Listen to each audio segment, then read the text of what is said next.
Well, good morning. Today is Monday, October 9th. It is time for our weekly meeting highlights. Just as a quick reminder, I attend meetings at the Weight Watchers meeting place on Thursdays at 11 a.m. So my weigh-ins that I share on Monday are from the previous week. I only weigh once a week at the actual meeting hall, and so that's the way it is. But anyway, let's share. Let me share how I did last Thursday.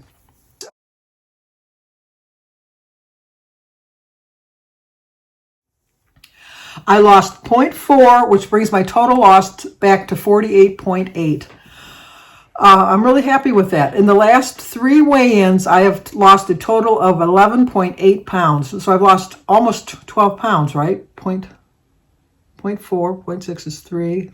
Yeah, 11.8. Real close to 12 pounds in 3 weeks. I am so proud of that. So I am really working really hard to keep my streak going because I'd love to have a small weigh-in. Well, I'd like to have a big weigh-in every week, obviously, but at least some sort of a loss every week for the rest of the year.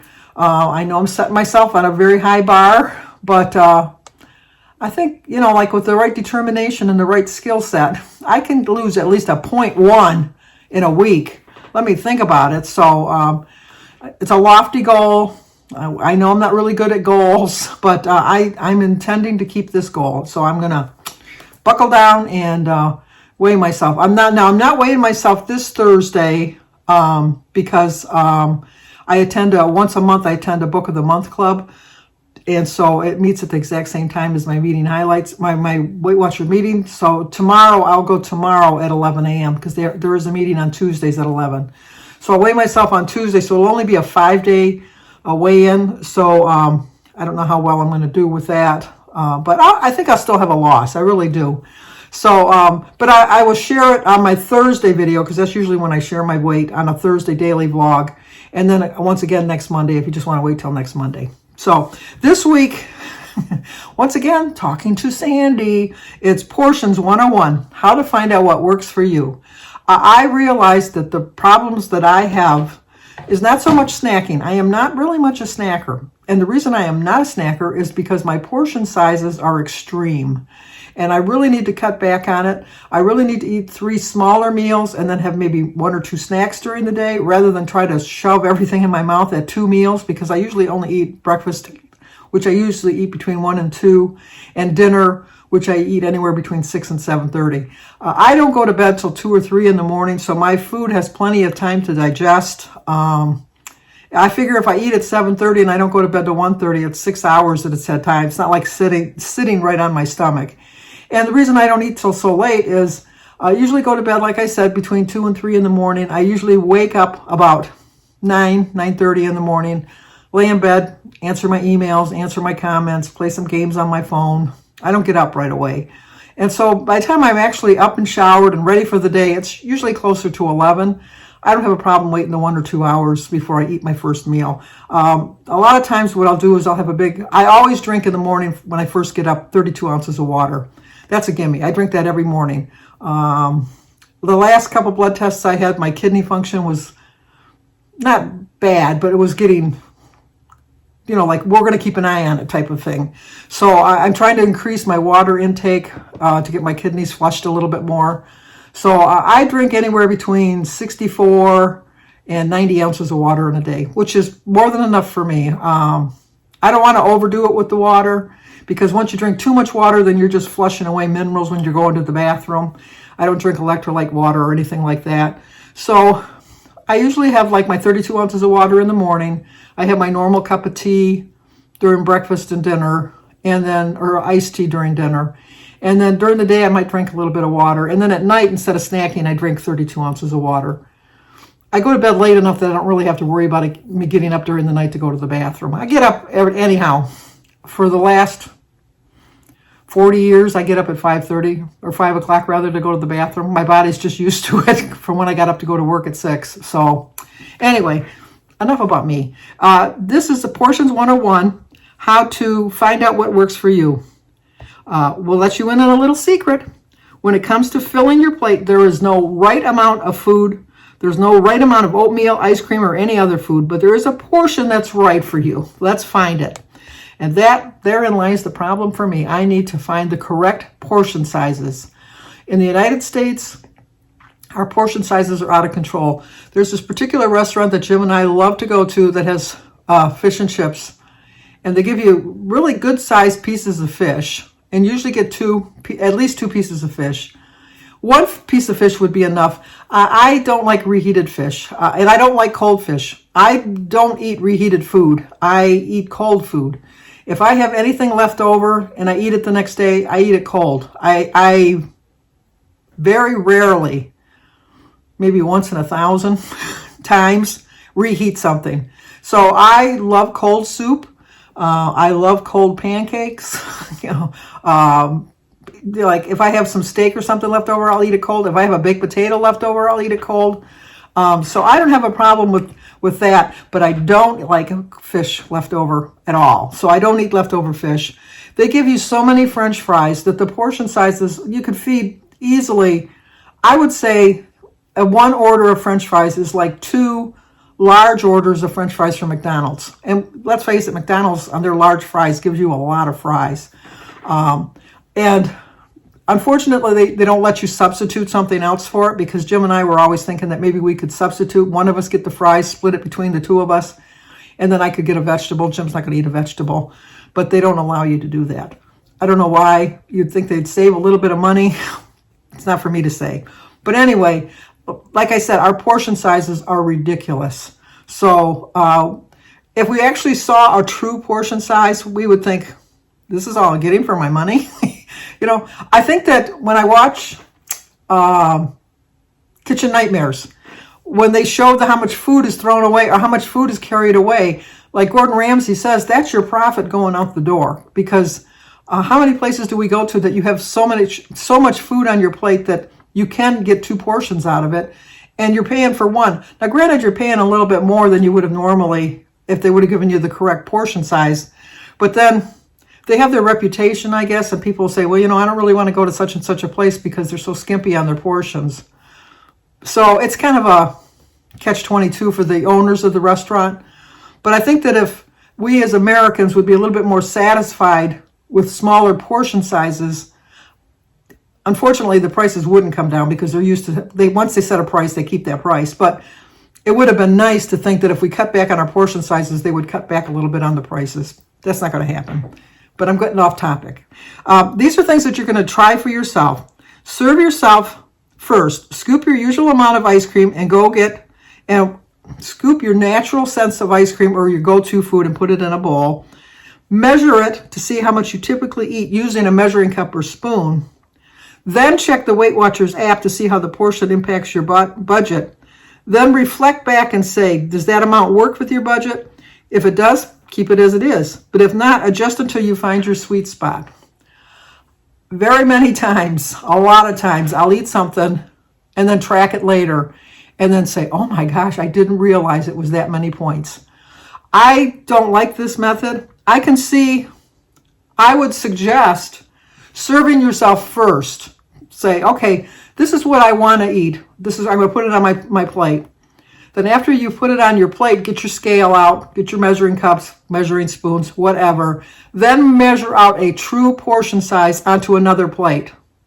You're going to have a little bit of dishes to do. I'm surprised at how many people use paper plates and paper napkins and paper cups and all that. When I'm watching YouTube videos, I'm always amazed at how much throwaway stuff is used. And that's another thing.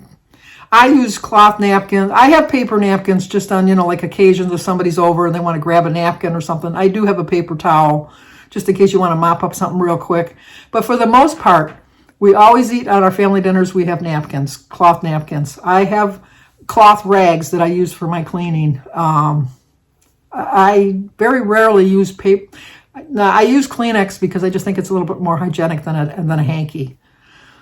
Nothing worse than when your husband, which is Jim, when the kids were little, would pull out his snot rag from his pocket to wipe their noses. It just drove, even my kids didn't like it. Even when they were little, they knew that was disgusting. But Jim always has a hanky in his pocket, and he's always blowing his nose with that hanky. I use little Kleenex. I'll throw that little bit of stuff away. I really will. But anyway, so I think that if you serve yourself first what you're going to eat and then measure it out, you get a true aspect of how well or how badly you're doing. I know with 100% certainty that if I don't measure things out, I'm a little generous. I am. And I think one of the problems that I've had for the last couple of years was I was too generous. Yeah, that looks like when I'm cutting a cheese. Yeah, that looks like about an ounce. Well, now what I do, it costs a little bit more money, I understand, but I buy the little ounce packs of cheese that are already packaged, prepackaged. They're already an ounce. Cost a little bit more, but you know what? In the long run, it helps me, and I'm worth a little bit of expense. The same with the nuts. I buy the little package of 1 ounce nuts that are already like 100 calories in the little pack, and when I eat them, I get finished with them, and I'm thinking, you know, when I measured them out at a quarter cup, I got way more than that. Well, yeah, because my quarter cup was like a heaping. Like I would have to hold my hand over the top of the cup to keep it from overflowing. That wasn't a true cup, quarter cup. Another thing that I buy is like, you know, we can have potato chips, we can have Cheetos, we can have Fritos, we can have all of those things. But we have to have the correct portion sizes. Now, before, I was always buying like the big bag and measuring it on my scale. But, you know, it's kind of hard sometimes to get exactly 29 grams. And so sometimes it would go 30, 31, 32. Yeah, it's not going to hurt. Now I pay the little bit extra and buy the pre-portioned bag. So if I want a bag of Cheetos, I can think, well, there's 5 points. That's a lot of points. 5 points. Do I really want these Cheetos? But then I want to make sure that that's all I'm really eating is 5 points worth of Cheetos. So now we want to dive a little deeper. Ever been at a party and noticed the portions you serve yourself are nothing like others dish on their plates? That's okay. What keeps you satisfied and within your points budget can be very different from what works. I always remember when I was in high school, I always thought I was overweight. I was thin comparatively. I was 5'9.5" when I was in high school. I'm about 5'8" now. I'm kind of shrinking. And I don't really think that you shrink. I just think that the body kind of like bends over a little bit. As you get older, your body's kind of compressed. The bones kind of squish down a little bit. But anyway, I was 5'9.5" when I started high school, and I weighed 145 pounds. And I thought I was obese. I just thought, I couldn't believe how overweight I was. It was because most of my friends at the time, even now, because I have a couple friends from high school that I'm still friends with. Who'd have thought after 50 some years? What's 60, 50? I graduated in 68. 55 years. And some of them have been, my best friend Sue, we've been friends since we were 2 years old. So we've been friends for like 71 years. So, because she lived right down the street and our mothers were friends. But where was I going with this thought? Oh, so it happens at least once a video. I really thought I was overweight, but my friends were like 5'4", 5'5", and they weighed like 120, 125 pounds. And so I would think, oh my God, I weigh 20 pounds more than them. And then I wouldn't look at the scales of the charts rather. And the charts said that typically you should weigh 100 pounds if you're 5 foot tall. And then for every 5 pounds over that, every pound over that, you should weigh 5 pounds. So like at 5'9", I should have weighed 145 pounds. I was exactly where I was supposed to be. But I just thought, no, there's no way. And then I would have friends that would be like, oh, I got to lose 3 pounds. Oh my God, I gained 3 pounds. I got to lose. And I look at them and I'm thinking, 3 pounds. And at the time I'm thinking, I'm 20 pounds overweight. And I'd see them with their little skimpy portion sizes trying to lose 3 pounds. And I'm thinking, draw attention to yourself because you got to lose 3 pounds. Well, you know what? If I would have done that, it wouldn't have got to the point that at this point in my life that I have to lose about 150 pounds to get back to 145 pounds. So I really should have paid a little bit more attention. So we're going to dive a little deeper. We did that about noticing the portion sizes. Ever been at a party and noticed the portions you served yourself look nothing like what others dished onto their plate? That's okay. The key to determining right for you portions and the balance between how much food you want to eat and the points you want to spend on that food is considered your total budget for the day. So many factors can influence how much you may eat, so locking in a personal portion size, especially when it comes to foods that you're going to eat often, can help you make more confidence in yourself and your choices and help you to stay on track. You may want to measure and weigh your portions at first. I would say not to just say it at first. I would say continually. I know that at some point you do kind of realize how much a quarter cup is, how much an ounce is, how many grams are. But as the time goes by, if you're anything like me, you get a little generous. And so you already have the scales, you already have the cups, you already have the measuring spoons. Why not use them? They're tools. If you need to change a screw, you use the screwdriver. If you need to change a tire, you use the jack to jack the car up. So why wouldn't you use the tools that are readily accessible for you, or at least they should be, and just use them on a daily basis? Also, before long, you'll get comfortable eyeballing things and find it even easier to serve up your favorites in amounts that also serve your long-term goals. Like I said, at the beginning, after a couple weeks, okay, that does look like a quarter. But then do what you do, like what I'm doing now again, is I think that's a quarter cup. And I'll put it on my plate. And I think that's a quarter cup. Then I will get my measuring cup out to see, is my eyes deceiving me? And for the most part, it's a little bit generous. Not too much, not like it was, but it's still a little bit too much that I didn't need to put in that portion size. So, get with the program, Sandy. Learn to weigh and measure all the time. Now we have 3 fast facts. A serving size is the amount of food listed on a product's nutritional label. Sometimes if you look at that label, you're shocked. You're just shocked to see, like a bowl of cereal. To me, a bowl of cereal is a bowl of cereal. But a bowl of cereal is usually like a cup and a half, maybe a cup and 3/4. And if you really truly measure that out, it's kind of not. It's not what you had in your bowl originally. We recently went away for the weekend for my niece's wedding. And in the breakfast bar, I got a box of Rice Krispies. And I poured it into my bowl, and I thought, this is all? And then I look at the box, and it was a portion size. It was a true portion size. And it just proved to me that I probably used 2 or 3 boxes of Rice Krispies.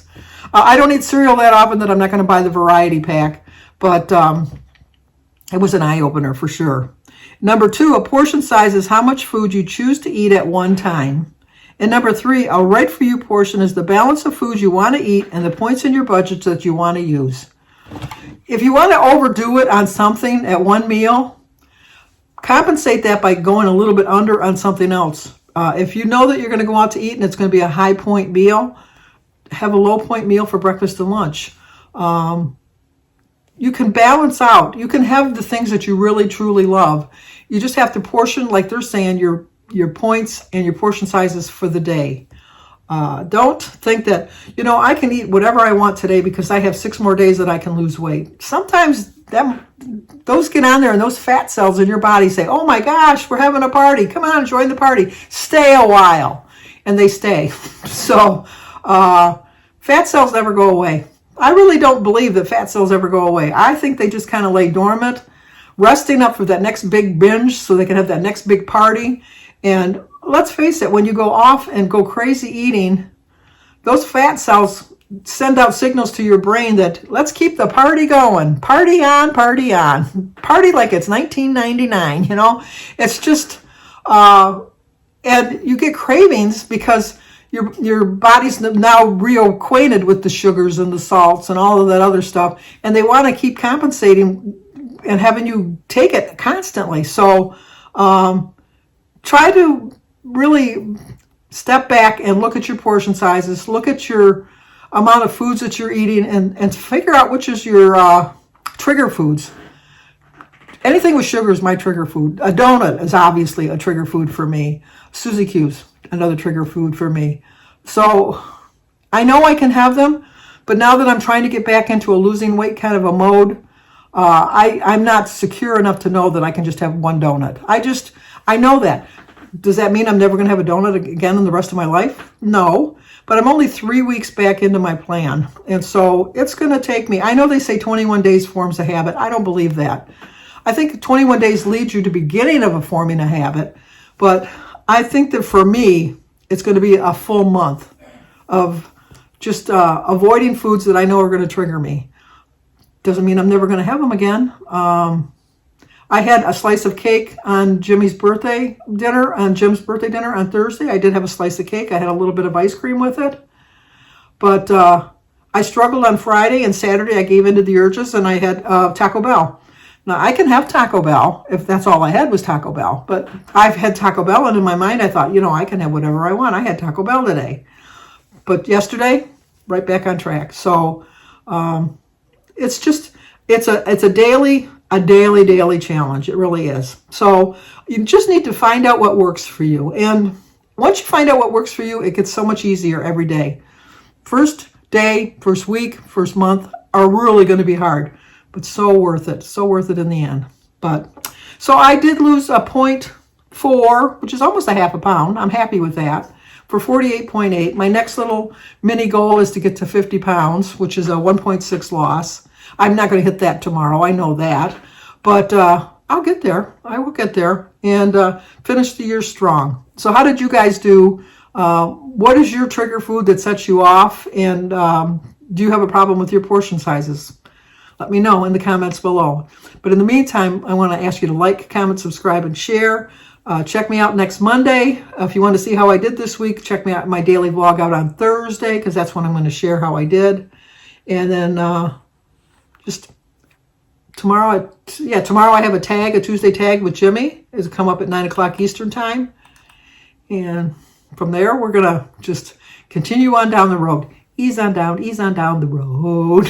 So talk to you guys soon. Hopefully, I'll see you back here next week, or if on my daily vlog, check me out. Talk to you soon.